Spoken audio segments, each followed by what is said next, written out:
नमस्कार साथियों, Kalyani IAS academy के डिजिटल प्लेटफॉर्म पर आपका हार्दिक स्वागत है।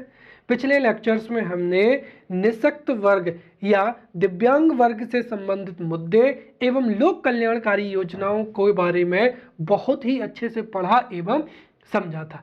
इस लेक्चर में हम वृद्धजनों से संबंधित मुद्दे एवं लोक कल्याणकारी योजनाओं को पढ़ेंगे एवं समझेंगे। तो शुरू करते हैं वृद्धजनों से।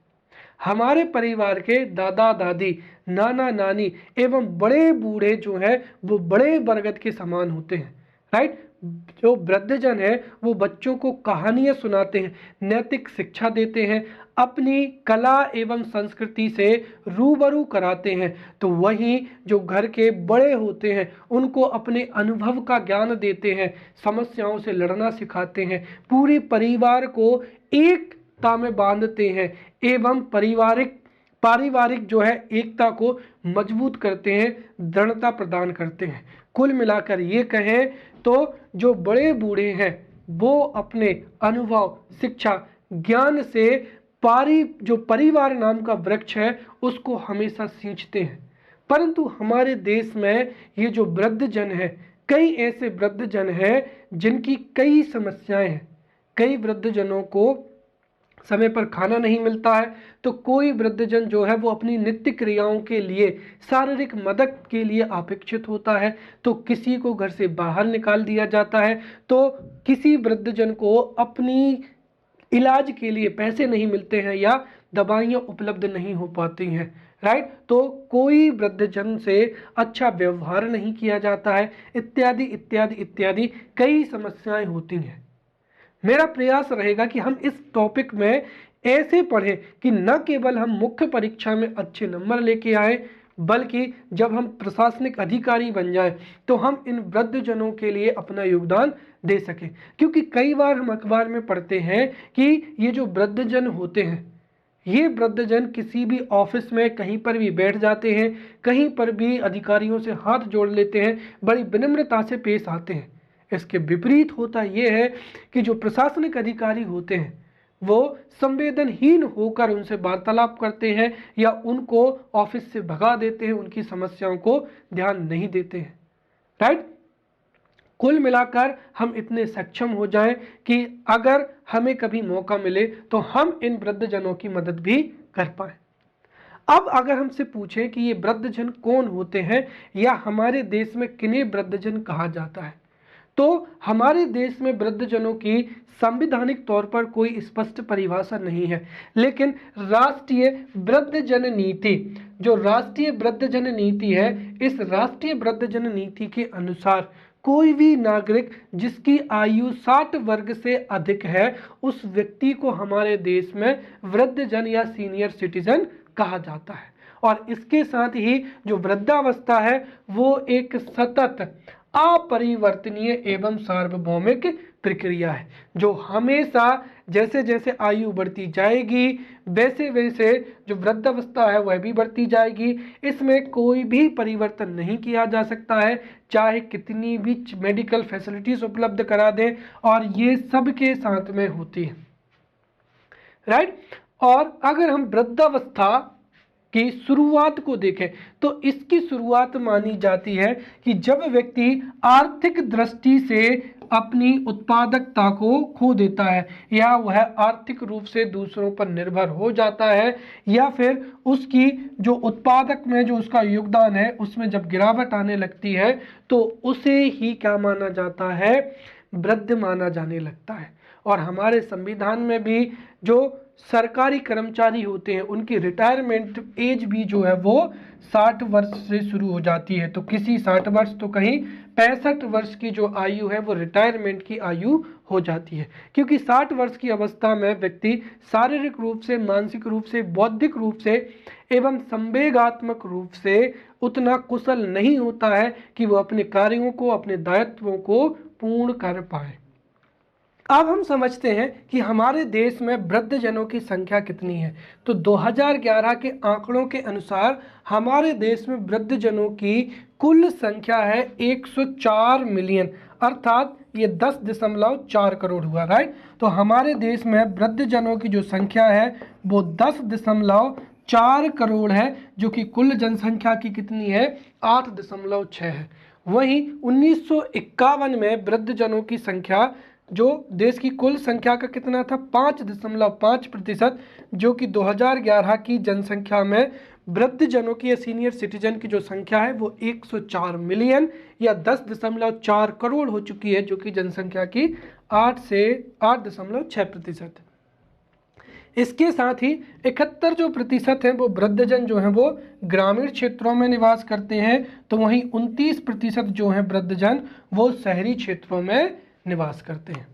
राइट, अब हम समझते हैं कि आखिरकार वृद्धजन समस्या ही क्यों है, या वृद्धजनों से संबंधित कौन कौन से मुद्दे हैं, वृद्धजनों की कौन कौन सी समस्याएं हैं। तो इसको हम बहुत अच्छे से समझेंगे, हो सकता है 11 नंबर में ये प्रश्न पूछा जाए। राइट, तो वृद्धजन समस्या ही क्यों है, या फिर वृद्धजनों से संबंधित जो मुद्दे हैं उनको भी हम यहाँ पर समझने का प्रयास करेंगे, जिसमें पहला क्या हो जाएगा, दुर्व्यवहार एवं अनादर हो जाएगा। राइट, हमारे समाज में या हमारे परिवार में वह व्यक्ति जो कमाता है वो दूसरे व्यक्तियों पर रौब झाड़ता है। इसीलिए जब तक व्यक्ति की आयु होती है और जब तक वह परिवार वालों को अपनी आय देता है, राइट, ये एक कारण बता रहा हूँ, 100% ऐसा नहीं है। जब तक वह आय का या इनकम का सोर्स होता है तो उसको रिस्पेक्ट दी जाती है, लेकिन जैसे जैसे रिटायरमेंट के बाद में उसकी एज बढ़ती है और वह व्यक्ति किसी भी प्रकार से किसी भी प्रकार से अपने परिवार के लिए उपयोगी नहीं होता है, तो कई बार जो है परिवार वाले अपने वृद्धजनों के साथ में दुर्व्यवहार करते हैं। राइट, जैसे समय पर भोजन ना देना, उनसे अच्छे से बात ना करना, उनका अनादर करना, ये भी एक समस्या है। अब ये छोटी समस्या नहीं है, क्योंकि हम 2021 में रह रहे हैं और हमारी सांस्कृतिक मूल्यों की देखें तो प्राचीन काल से ही हमने बड़े बुजुर्गों का सम्मान किया है। इसीलिए वर्तमान समय में अगर बड़े बुजुर्गों के साथ में अच्छे से बात नहीं की जाती, अनादर की जाती है, तो वो इससे दुखी होते हैं, मायूस होते हैं, उनको मानसिक आघात पहुंचता है। तो दुर्व्यवहार एवं उनका अनादर किया जाना ये पहली चुनौती हो जाएगी या उनसे पहला मुद्दा हो जाएगा। दूसरा, पोषण हेतु निर्भरता। राइट, पारिवारिक स्थिति ठीक ना होने की वजह से भोजन जो है वो वृद्धजनों को समय पर ना दे पाना या फिर कम भोजन दे पाना, या उनकी जो पोषण की आपूर्ति है वो भी नहीं हो पाती है। तीसरी चीज, वृद्ध अवस्था में ये अपने खर्चों के लिए, शारीरिक खर्चों के लिए या अपने खर्चों के लिए भी अपने परिवार पर निर्भर हो जाते हैं। राइट, इसके साथ ही सबसे बड़ी बात यह है कि वृद्ध अवस्था में चूंकि शरीर की प्रतिरोधक क्षमता जो है वो कम हो जाती है, इसीलिए गंभीर बीमारियां जो है वो बुढ़ापे में गंभीर बीमारियों से ग्रस्त हो जाते हैं, और इस वजह से ये अपनी दवाई के लिए एवं शारीरिक सेवा के लिए भी जो है वो मदद हेतु अपेक्षित होते हैं। राइट, इसके साथ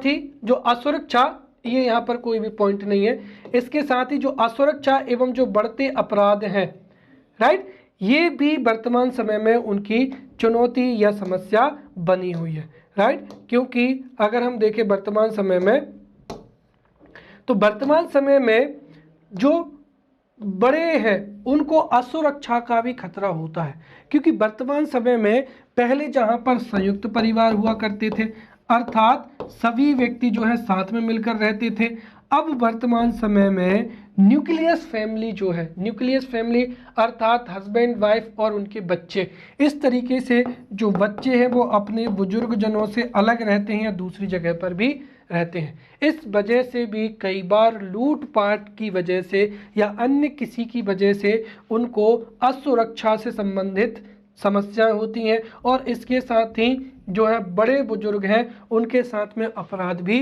बढ़ रहे हैं।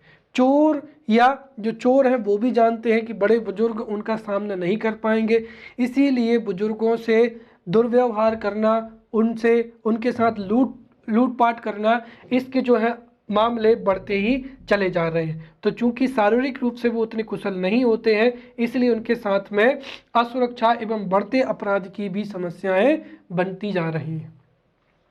इसके साथ ही अगला हो जाएगा एकाकीपन, राइट। जो बड़े बुजुर्ग हैं वो किसी और संस्कृति और वक्त के उनके जो है अनुभव होते हैं, कार्यशैली, अनुभव, उनके विचारधारा सब कुछ अलग होती है। इसीलिए वो जैसे जैसे उनकी एज बढ़ती चली जाती है और अगर उनकी साथी की मृत्यु हो जाती है, पार्टनर की डेथ हो जाती है, तो वो अकेला महसूस करने लगते हैं, राइट। उसका कारण क्या है कि एक तो उनके साथी की मृत्यु हो जाती है, दूसरा जो वर्तमान समय में मैंने बताया कि न्यूक्लियस फैमिली या एकल फैमिली का दौर है।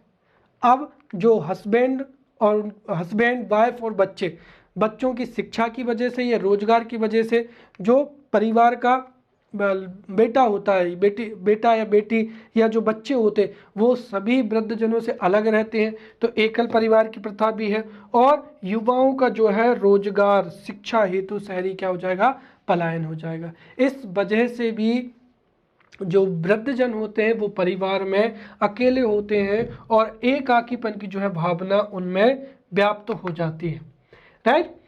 फिर जो वृद्धजन होते हैं उनमें जागरूकता की भी कमी होती है, राइट। वर्तमान जो उपकरण है, वर्तमान जैसे गैस चूल्हे हैं, मोबाइल है, टीवी है, उपकरण है, इनकी भी उनको जागरूकता नहीं होती है। वर्तमान तौर तरीके क्या हैं, राइट, इनकी भी जागरूकता नहीं होती है। इस वजह से वो परिवहन करने में, उपकरणों का इस्तेमाल करने में भी असमर्थ होते हैं। और इसका एक कारण ये भी है कि जो बुजुर्ग है या वृद्धजनों में जो साक्षरता है वह भी केवल कितनी है, 44% है, राइट। इसके साथ ही एक और वर्तमान समय में जो सबसे बड़ी समस्या का कारण है वो क्या है, अंतर पीढ़ी, राइट। अंतर पीढ़ी क्या होना, अंतराल होना, राइट। कहने का मतलब ये हुआ कि जब एक या दो पीढ़ियों में गैप होता है तो उससे विचारधारा, परिवेश, सामाजिक वातावरण, हर एक चीज बदल जाता है, राइट। जैसे अगर मैं यहाँ पर लिख दिया मैंने 6 और 9,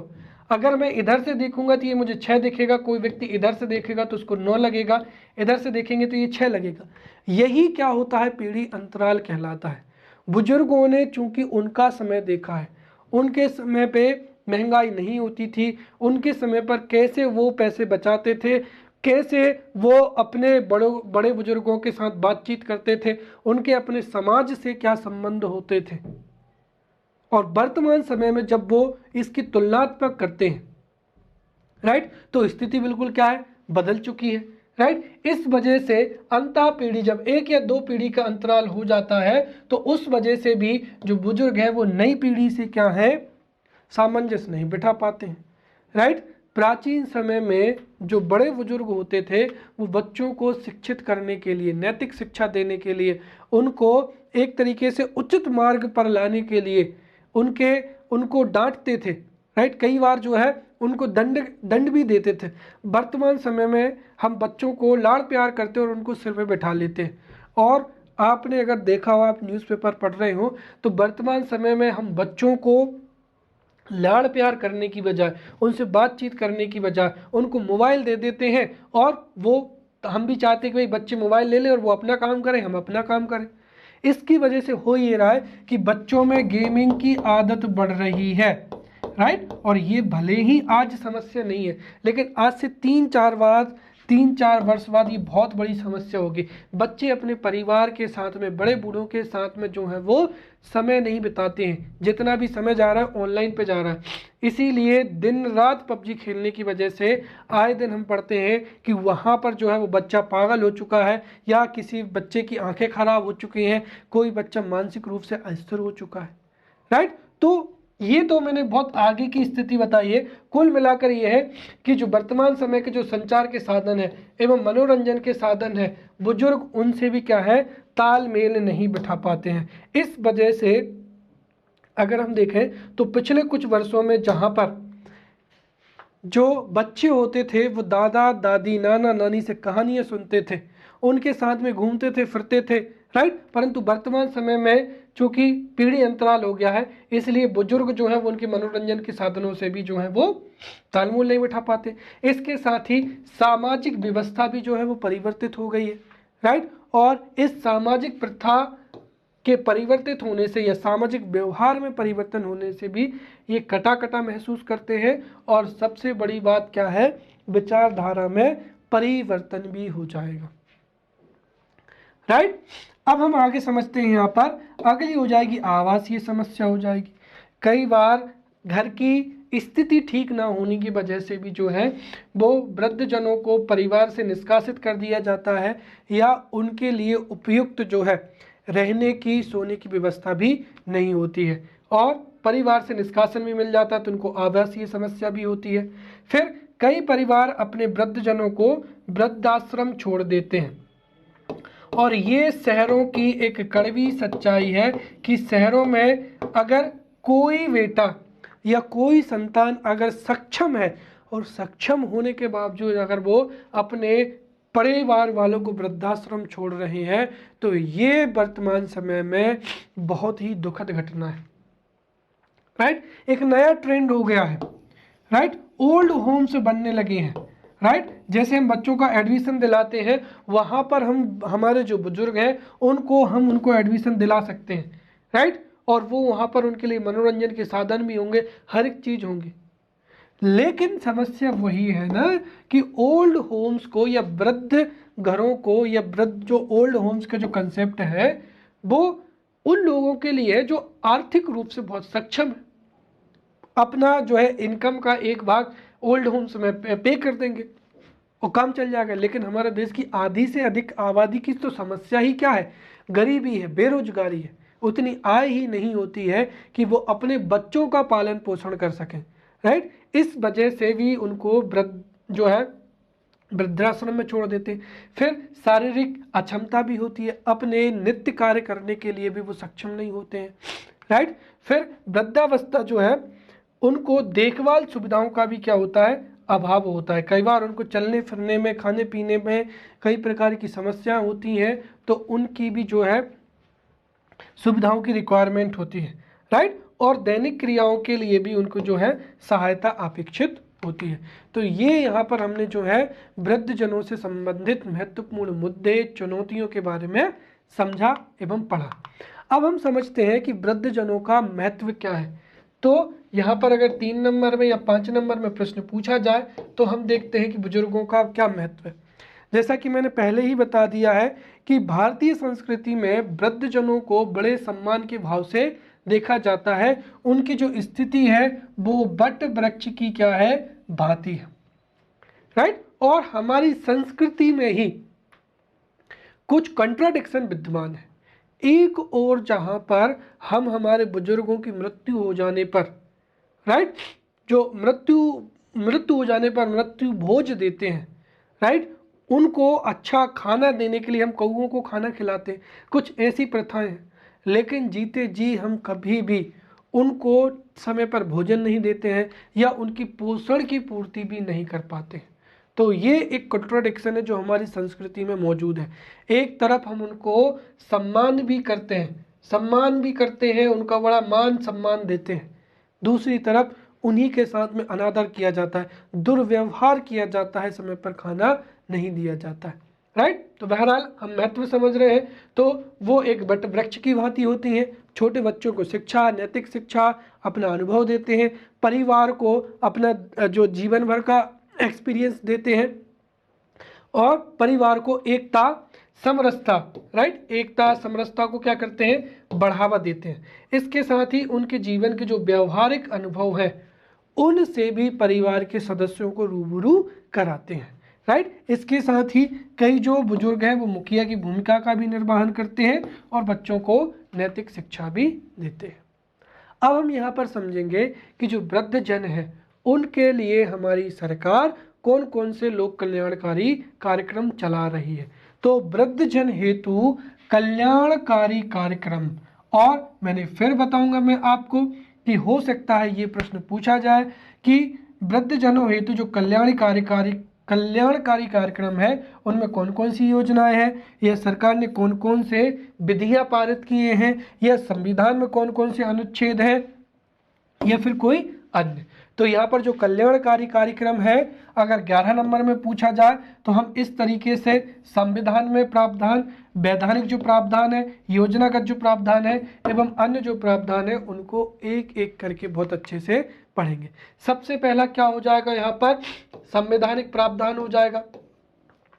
हमारे संविधान का अनुच्छेद 41 जो कि राज्य का क्या है, नीति निर्देशक तत्व है, और अनुच्छेद 41 में कहा गया है कि राज्य वृद्धावस्था जैसी निर्योग्यता की व्यवस्था में वृद्धजनों को लोक सहायता उपलब्ध क्या कराएगा, अर्थात सरकार ऐसे उपबंध करेगी कि निर्योग्यता की स्थिति में वृद्धजनों को जो भी सहायता अपेक्षित है उसका उपबंध कराए। इसके साथ ही अनुच्छेद 46 में वृद्ध व्यक्तियों के उत्थान का भी क्या है, प्रावधान किया गया है। अब सबसे महत्वपूर्ण चीज हम जो पढ़ेंगे वो पढ़ेंगे यहाँ पर वैधानिक प्रावधान, और इसमें से भी ये जो अधिनियम है, राइट, ये सबसे महत्वपूर्ण है। अभी हाल ही में इसमें संशोधन हुआ है, इसीलिए बहुत ही अधिक संभावना है कि यहाँ से 11 नंबर का प्रश्न पूछा जाए। चलिए, तो जो वैधानिक प्रावधान है उनको हम एक एक करके पढ़ते हैं। सबसे पहला तो ये हो जाएगा कि जो स्वास्थ्य एवं परिवार कल्याण मंत्रालय है, उस परिवार कल्याण मंत्रालय के प्रयासों से 1999 में वृद्धजनों हेतु राष्ट्रीय नीति की घोषणा की गई थी, ताकि इस नीति के माध्यम से उनके उत्थान के लिए कार्यक्रम, नीतियां या प्रावधान किए जा सके। और 1999 में जो राष्ट्रीय नीति आई थी, राष्ट्रीय वृद्ध नीति आई थी, उस नीति के क्रियान्वयन के लिए राष्ट्रीय वृद्धजन परिषद की भी क्या की गई थी, गठित हुई थी या उसकी स्थापना हुई थी, राइट। और ये जो राष्ट्रीय वृद्धजन परिषद है, इस परिषद का काम होगा कि वृद्धजनों की जितनी भी लोक कल्याणी कार्यक्रम चल रहे हैं उनकी मॉनिटरिंग करना, राइट, उनका विश्लेषण करना और आवश्यकता पड़ने पर सलाह भी देना। तो जो राष्ट्रीय वृद्धजन परिषद है, ये लोक कल्याणकारी कार्य जो योजनाएं हैं उनका दायित्व इस राष्ट्रीय वृद्धजन परिषद को सौंपा गया है, राइट। उसके बाद में दूसरा प्रावधान है यहाँ पर राष्ट्रीय वृद्धजन स्वास्थ्य परिचय कार्यक्रम जो हो जाएगा 2011, राइट। और इस वैधानिक व्यवस्था के माध्यम से वृद्धजनों हेतु जो निःशुल्क परिचर्चा सुविधा केंद्र है वो स्थापित किए जाएंगे, जिनसे उनकी काउंसलिंग भी की जाएगी। वृद्धजनों से संबंधित जो भी समस्याएं हैं उनके निराकरण के लिए ये निःशुल्क परिचर्चा सुविधा केंद्र चलाए जाएंगे, राइट। और द मोस्ट इम्पॉर्टेंट क्या हो जाएगा, माता पिता एवं वरिष्ठ नागरिक भरण पोषण एवं कल्याण अधिनियम 2007 था, जिसमें संशोधन किया गया है 2019 में। तो ये वर्तमान समय में करंट अफेयर्स में भी है, इसलिए यहाँ से प्रश्न पूछे जाने की संभावना भी अधिक है, राइट। तो जो माता पिता एवं वरिष्ठ नागरिक भरण पोषण एवं कल्याण अधिनियम 2007 है, जिसका संशोधन 2009 में हुआ था, इसके हम प्रावधानों को देखेंगे। सबसे पहला तो ये है कि हमारे देश में ऐसे बेघर वृद्धजन जिनके पास में आवासीय समस्या नहीं है, राइट, खाने की समस्या नहीं है, रहने की समस्या मतलब रहने की व्यवस्था नहीं है, खाने की व्यवस्था नहीं है, उसके लिए राज्य सरकार एवं निजी जो संगठन है वो वृद्धजन देखभाल गृह क्या करेंगे, स्थापित करेंगे। और इन वृद्धजन देखभाल गृहों की स्थापना में सरकार वित्तीय सहायता देगी, ताकि जो बेघर बेसहारा वृद्धजन है उनको इन वृद्धजन देखभाल गृहों में उनकी देखभाल की जाए और उनकी आवश्यकताओं की पूर्ति की जाए।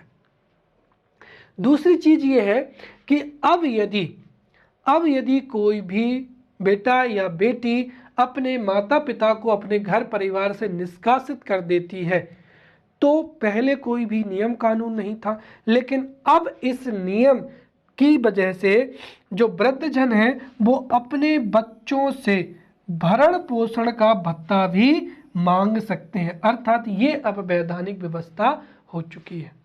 इसीलिए जो नादान, जो ना समझ बच्चे अपने माता पिता को घर से बेघर कर देते थे, अब वो कानूनी सहायता भी ले सकते हैं और वृद्धजन अपने बच्चों से अपने जीवन के भरण पोषण के लिए भी भत्ता मांग सकते हैं। और यदि कोई भी जो संतान है वो अगर भत्ता देने में असमर्थ होता है तो उसको यहाँ पर 6 माह की सजा या 10,000 रुपये का जो है आर्थिक दंड दिया जा सकेगा। कुल मिलाकर अब आसानी से कोई भी अपने बूढ़े माँ बाप को घर से नहीं निकाल देगा, तो बूढ़े जो हैं वो इस कानून की मदद से उनसे भत्ता मांग सकते हैं। वो भत्ता नहीं देंगे तो उन पर कानूनी कार्रवाई होगी, जिसमें उनको 6 माह की सजा भी मिल सकती है या 10,000 रुपये का जो है वो उनसे फाइन भी लिया जा सकता है। इसके साथ ही सरकार सुनिश्चित करेगी कि जो वृद्धजन है उनकी देखभाल भी क्या हो, सुनिश्चित हो, राइट। इसके साथ ही जो राज्य सरकारें हैं उनको भरण पोषण भत्ता कितना होगा ये व्यक्ति तय नहीं करेगा, राइट। जैसे ही वृद्धजन अपने परिवार से या अपने बच्चों से भत्ता मांगेंगे तो उनके भरण पोषण का जो भत्ता है उनकी शारीरिक स्थिति को देखते हुए राज्य सरकार जो है वो क्या करेगी, तय करेगी। इसकी अधिकतम सीलिंग भी निर्धारित कर दी है, कितनी, 10,000 रुपये। अब हम यहाँ पर योजनागत कार्यक्रम पढ़ेंगे कि जो वृद्धजन है उनके विकास के लिए कौन कौन सी जो है योजनाएं संचालित हैं, राइट। तो हम यहाँ पर योजनागत कार्यक्रमों को देखेंगे, जिसमें पहला हो जाएगा राष्ट्रीय बुजुर्ग स्वास्थ्य देखभाल कार्यक्रम। और इस कार्यक्रम का उद्देश्य ये है कि जो वृद्धजन है उनको चिकित्सकीय सेवाएं, राइट, स्वस्थ सेवाएं आसानी से प्राप्त हो पाएँ एवं उनकी देखभाल हो सके। इसके लिए राष्ट्रीय बुजुर्ग स्वास्थ्य देखभाल जो कार्यक्रम है ये चलाया जा रहा है। दूसरी योजना है प्रधानमंत्री वय वंदना योजना। ये योजना भी बहुत ही महत्वपूर्ण योजना है, राइट, जिसको प्रधानमंत्री नरेंद्र मोदी के द्वारा लागू कराया गया है। तो जो प्रधानमंत्री वय वंदना योजना है, यह योजना एक तरीके से हम कह सकते हैं कि निवेश योजना है प्लस का पेंशन योजना है, राइट।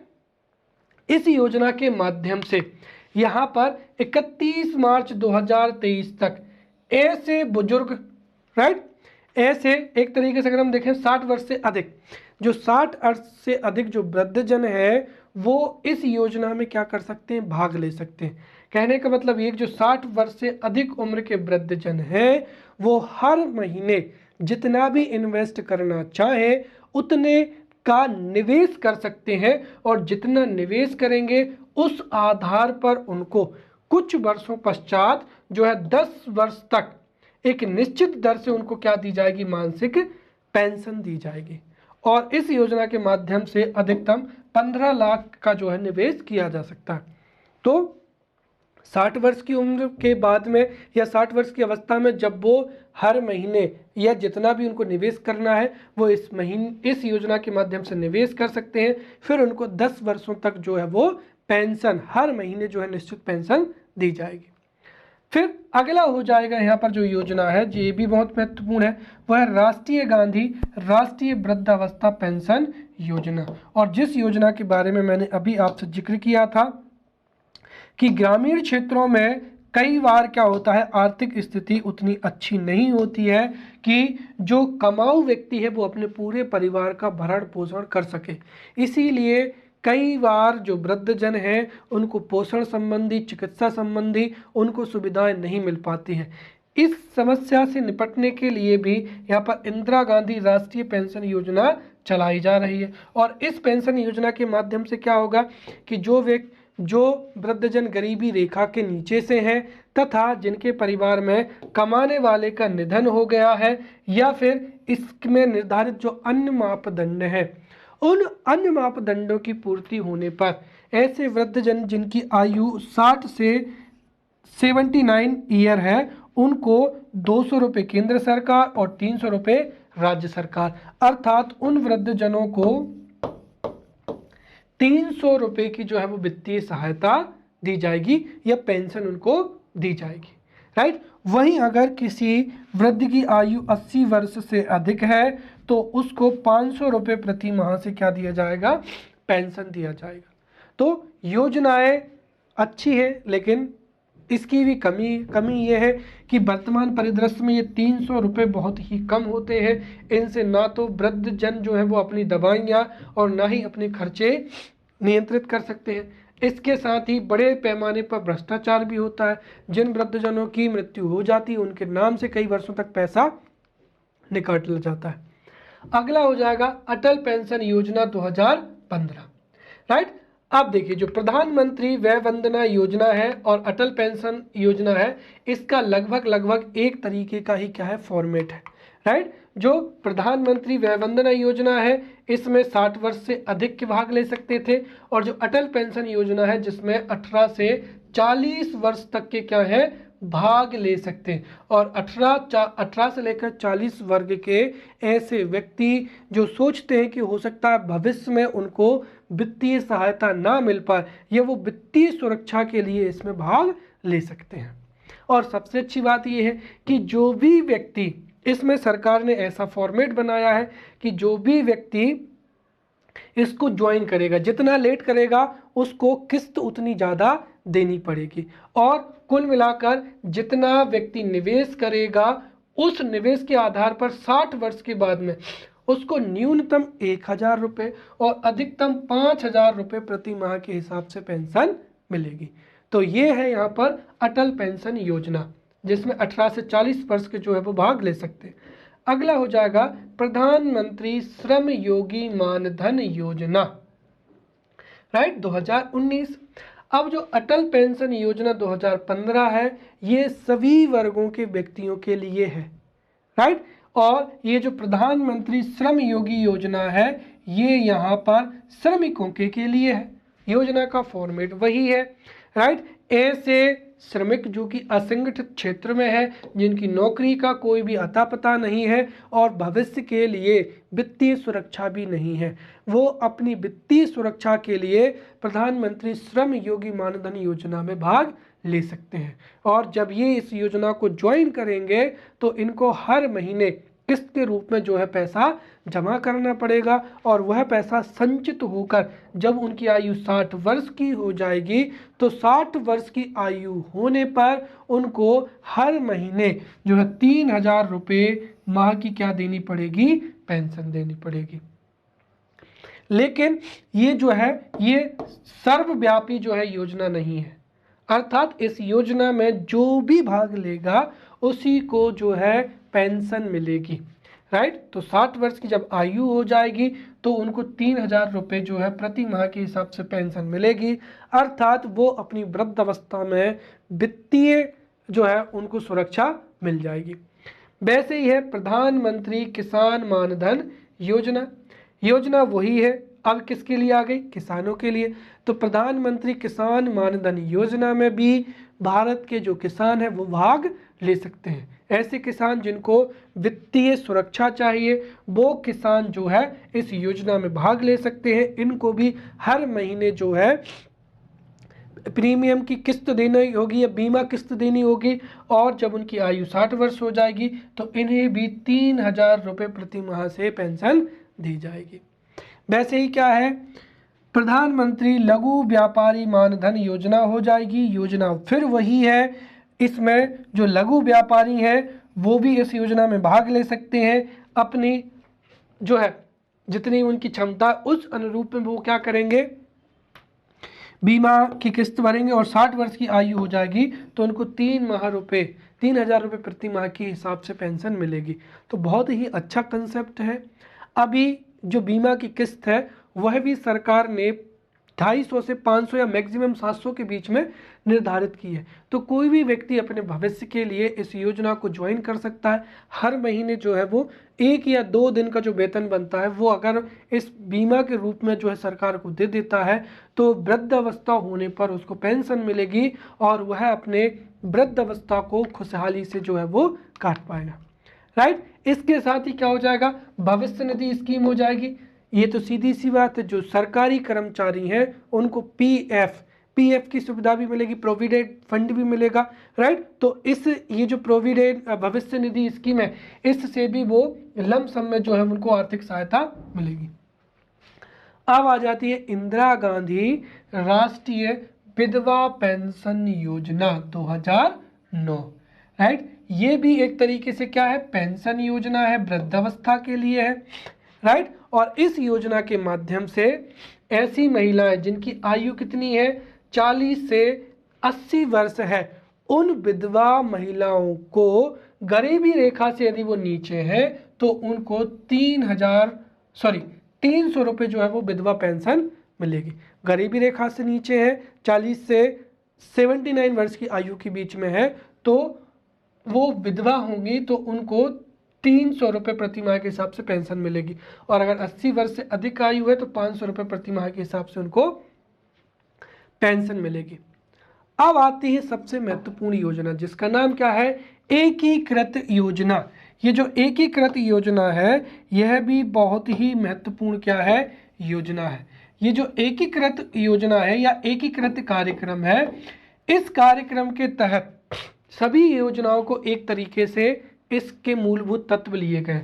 तो एकीकृत कार्यक्रम में क्या होगा कि चूंकि यहाँ पर सरकार, एक तो सरकार भी जो है वृद्धजनों की स्थिति में सुधार लाना चाहती है, वहीं कुछ व्यक्ति भी ऐसे हैं जो कि बड़े बुजुर्गों की सेवा करना चाहते हैं, या कई एनजीओ हैं जो कि बुजुर्गों की जो है देखभाल करते हैं। तो एकीकृत कार्यक्रम में सरकार एनजीओ को पैसा देंगे, राइट, और ये पैसा जो है वृद्धाश्रम चलाने में खर्च किया जाएगा। तो एकीकृत कार्यक्रम के तहत ये जो 90% वित्तीय सहायता है ये केंद्र सरकार के द्वारा होगी, और इस योजना के माध्यम से जो एनजीओ है वो फिर वृद्धावस्था को रन करेंगे। ये तो हो गई किसकी, आवासीय समस्या। दूसरी चीज रही बात चिकित्सा की समस्या की, तो ग्रामीण क्षेत्रों में जो है चलते फिरते चिकित्सा यूनिट, चलते फिरते चिकित्सा यूनिटों का संचालन किया जाएगा, जो कि डोर टू डोर जाकर बुजुर्गों से उनकी चिकित्सीय समस्याएं पूछेंगे और उनका उपचार करेंगे। फिर वरिष्ठ नागरिक समूहों का गठन किया जाएगा ताकि वो आपसी विचार विमर्श कर सकें। इसके साथ ही इस योजना में हेल्पलाइन नंबर एवं परामर्श केंद्र, अगर कोई समस्या है तो वो हेल्पलाइन केंद्र को कांटेक्ट कर सकते हैं और अपनी दुविधा होने पर परामर्श केंद्र से भी सलाह ले सकते हैं। और जो मानसिक स्वास्थ्य देखभाल कार्यक्रम है उनको भी निर्मित किया जाएगा, राइट। अब हम यहाँ पर समझते हैं अन्य कार्यक्रम। तो वृद्धजनों के उत्थान के लिए अन्य कार्यक्रम समझते हैं, तो उनमें सबसे पहला हो जाएगा यहाँ पर जो कि बहुत महत्वपूर्ण है, राइट। चूँकि जो वृद्धजन होते हैं वो आर्थिक रूप से निर्भर नहीं होते हैं, इस वजह से सरकार ने चाहे ट्रेन हो, चाहे प्लेन हो या फिर बैंक हो, राइट, तो रेल में और विमान यात्रा में उनको कम टिकट पर जो है यात्रा करवाई जाएगी, राइट। उनको अपनी इनकम पर कम टैक्स देना होगा, राइट। बैंकों में भी लोन लेते हैं तो उनको कम दर चुकानी होगी, और अदालत में भी जो अदालती कार्रवाई है उसमें भी उनको छूट दी जाएगी। इसके साथ ही सरकार जो डे केयर सेंटर है या वृद्धाश्रम है या एनजीओ है, एनजीओ को वित्तीय सहायता देगी, डे केयर वृद्धाश्रम को और अधिक मजबूती से विकसित करेगी, राइट। और तीसरा हो जाएगा यहाँ पर वयोवृद्ध सम्मान। ऐसी कोई भी व्यक्ति या सामाजिक संस्था जो कि बुजुर्गों के उत्थान के लिए कार्यरत है, प्रयासरत है, उनको वयोवृद्ध सम्मान दिया जाएगा ताकि सामाजिक स्तर पर एवं वैचारिक परिवर्तन हो सके और जो सक्षम व्यक्ति हैं वो वृद्धजनों की मदद कर सके, राइट। अंतर्राष्ट्रीय स्तर पर देखें तो वृद्धजनों के उत्थान के लिए 1982 में वियना में विश्व वृद्ध सभा का आयोजन किया गया था, बहुत ही महत्वपूर्ण। तो वियना में विश्व वृद्ध सभा का आयोजन किया गया था जिसमें वैश्विक स्तर पर वृद्धजनों के मुद्दों पर चर्चा की गई थी और उत्थान के लिए भी प्रावधान किए गए थे। इसके साथ ही वृद्धजनों को जो है जागरूकता के लिए संवेदना के लिए जो है 1999 का वर्ष जो है अंतर्राष्ट्रीय वृद्ध वर्ष घोषित किया गया है। और वैसे ही जो 2000 है, सन 2000 को हमारे देश में राष्ट्रीय वृद्ध वर्ष घोषित किया गया है। अब हम आखिरी में ये समझते हैं कि यहाँ पर हो सकता है कि जो प्रावधान है या नीतियाँ हैं, हो सकता है वो वृद्धजनों के उत्थान के लिए नाकाफ़ी हों। तो परीक्षा में प्रश्न पूछा जा सकता है कि वृद्धजनों की उन्नति के लिए आप क्या सुझाव देना चाहेंगे, तो हम उनको समझेंगे। तो वृद्धजनों की स्थिति से निकलने के लिए निम्नलिखित सुझाव दिए जा सकते हैं। सबसे पहला क्या हो जाएगा, सरकार ऐसी नीतियों का निर्माण करे या ऐसी नीतियां बनाए जिससे जो शिक्षित एवं कुशल एवं अनुभवी वृद्धजन है उनको नियुक्त किया जा सके, जिससे क्या होगा, एक ओर वृद्धजनों को रोजगार के अवसर प्राप्त होंगे तो दूसरी ओर उनके ज्ञान एवं अनुभव का उपयोग भी हो सकेगा। दूसरा, वृद्धजनों में भी शिक्षा का प्रचार किया जाए एवं उनको जागरूक किया जाए ताकि वर्तमान जो साइंस एवं प्रौद्योगिकी है, वर्तमान परिदृश्य है, राइट, इंटरनेट है, सोशल मीडिया है या अन्य जो परिवहन के उपकरण हैं, वो उनसे रूबरू हो जाए और उनके उपयोग में भी उनको आसानी हो। फिर समुदाय आधारित जो है कार्यक्रम एवं स्वास्थ्य देखभाल जो है सेवाओं को भी प्रोत्साहित किया जाएगा ताकि एक सकारात्मक माहौल उनके लिए बने। विशेष ऋण की व्यवस्था की जाएगी, राइट, और इस व्यवस्था के अनुरूप, राइट, आर्थिक रूप से जो स्वावलंबी वृद्धजन है उनको ऋण की व्यवस्था दी जाएगी। फिर ऐसे वृद्धजन जो शारीरिक रूप से अक्षम हो चुके हैं, राइट, जिनके पास में रहने के लिए घर नहीं है, राइट, जो गरीब हैं और बेघर हैं, उनकी देखभाल के लिए, राइट, जो है निःशुल्क देखभाल गृह स्थापित किए जाएंगे और मीडिया के माध्यम से, जागरूकता के माध्यम से लोगों के नजरिए को बदला जाएगा।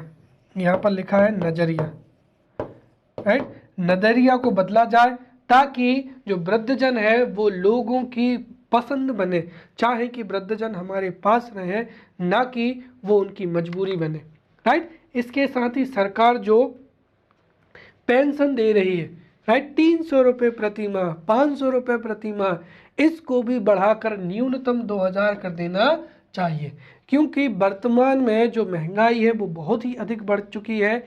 अगर एक व्यक्ति के हम केवल और केवल खाने का खर्चा देखें, दवाइयाँ, कपड़े, रहना, इन तीनों को भी छोड़ दे, तब भी केवल और केवल एक व्यक्ति को भोजन के लिए एक महीने में 2000 रुपये की रिक्वायरमेंट होगी। इसीलिए जो बेघर हैं उन बुजुर्गों की मासिक पेंशन को 2000 रुपये कर देना चाहिए, राइट। तीसरा, प्रधानमंत्री आवास योजना के तहत जो वृद्ध हैं और उसमें से भी जो गरीब वृद्ध हैं उनके लिए आवास की जो है वो प्राथमिकता देनी चाहिए, राइट। और जो निर्धन बुजुर्ग हैं, विशेष रूप से उनकी उम्र से संबंधित जो मनोभ्रंश, राइट, या मानसिक जो उनको बेकार होते हैं, जिनको अधिक जो है केयर की आवश्यकता होती है, उनके लिए भी उनकी सुविधाओं में बढ़ोतरी के लिए भी नीति बनाने की आवश्यकता है, राइट। इसके साथ ही अधिक से अधिक कर लाभ देना चाहिए, उनको टैक्सेशन ना देना पड़े। इसके साथ ही वरिष्ठों ने जो जमा किए हैं और उनकी जमा पर जो ब्याज है, राइट, जो जमा पर जो ब्याज उनको मिलता है उस पर भी कर को हटा देना चाहिए या न्यूनतम होना चाहिए, राइट। इसके साथ ही जो ग्रामीण क्षेत्र हैं उसमें वृद्धावस्था देखभाल, जो स्वास्थ्य बुनियादी ढांचा, उसको और अधिक मजबूत करना चाहिए। और हमारे देश में जो बुजुर्गों से संबंधित नीतियां हैं उनके क्रियान्वयन के लिए बजट का आवंटन भी बढ़ाना चाहिए, राइट। फिर ग्रामीण क्षेत्रों में पंचायत स्तर पर पुस्तकालय हुआ या क्लब हुआ या बुजुर्गों को उनके मनोरंजन के जो भी साधन हैं वो उपलब्ध कराए जाने चाहिए, ताकि वो अकेलापन से बाहर निकलकर मनोरंजन अपने साथियों से मनोरंजन कर सकें। और बुजुर्गों के योगदान के लिए जो भी कर रहा है उसको सराहना भी देनी चाहिए ग्रामीण स्तर पर। तो ये हमने यहाँ पर वृद्धजनों से संबंधित मुद्दे एवं लोक कल्याणकारी योजनाओं को बहुत ही अच्छे से समझ लिया है। अब अगले लेक्चर में मिलेंगे, तब तक के लिए धन्यवाद।